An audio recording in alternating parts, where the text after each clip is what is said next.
Welcome to my channel. আমার চ্যানেলে তোমাদের স্বাগত জানাই। তো আজকে চলে এসেছি দশম শ্রেণীর জীবন বিজ্ঞানের প্রথম পর্যায়ক্রমিক মূল্যায়নের। তোমরা জানো তোমাদের দুটো অধ্যায় পরীক্ষা হবে, জীবজগতের নিয়ন্ত্রণ ও সমন্বয়, সেই সঙ্গে সঙ্গে জীবনের প্রভাবনতা।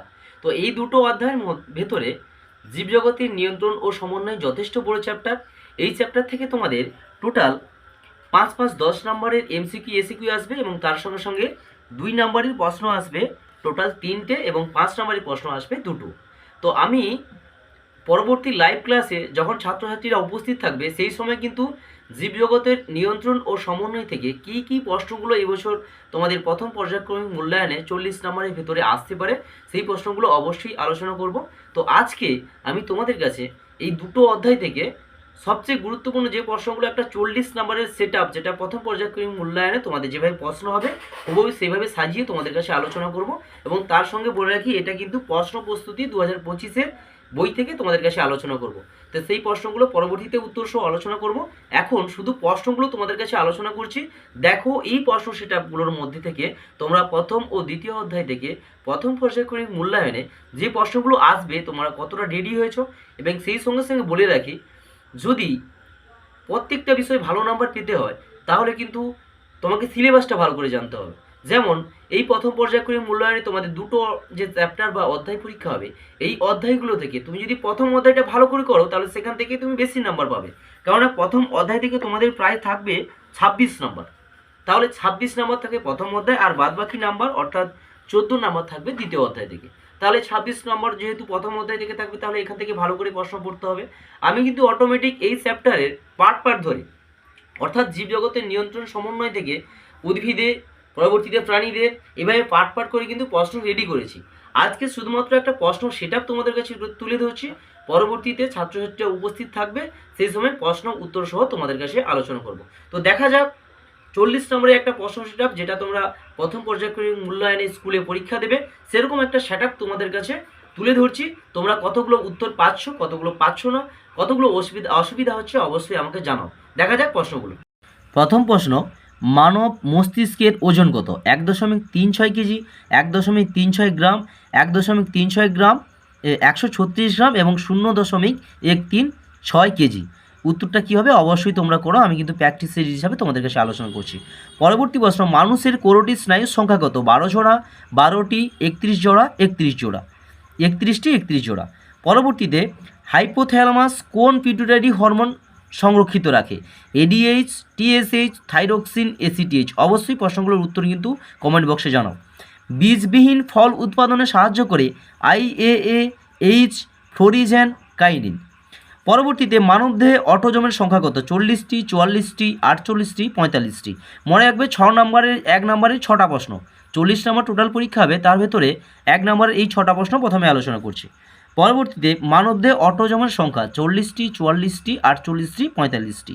পরবর্তী প্রশ্ন চলে যাও, কোনটি একজন স্বাভাবিক পুরুষের ক্ষেত্রে প্রযোজ্য?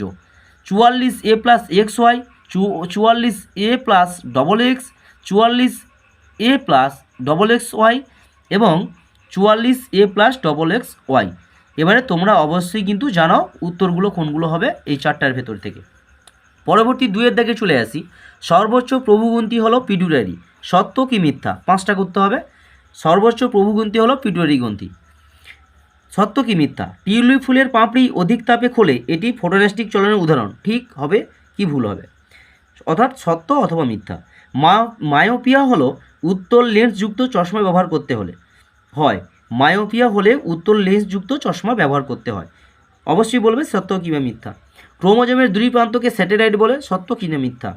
RNA-তে রাইবোজ শর্করা থাকে, সত্য কি মিথ্যা? DNA-র সংশ্লেষ ঘটে এস দশায়, অবশ্যই সত্য মিথ্যা কোনগুলো হবে অবশ্যই দেখো, কোনগুলো পাচ্ছ আর কোনগুলো পাচ্ছ না। এবারে চলে যাই তোমাদের, একটি বাক্যে উত্তর দাও, কোথায় RNA জিন রূপে কাজ করে? কোথায় RNA জিন রূপে কাজ করে?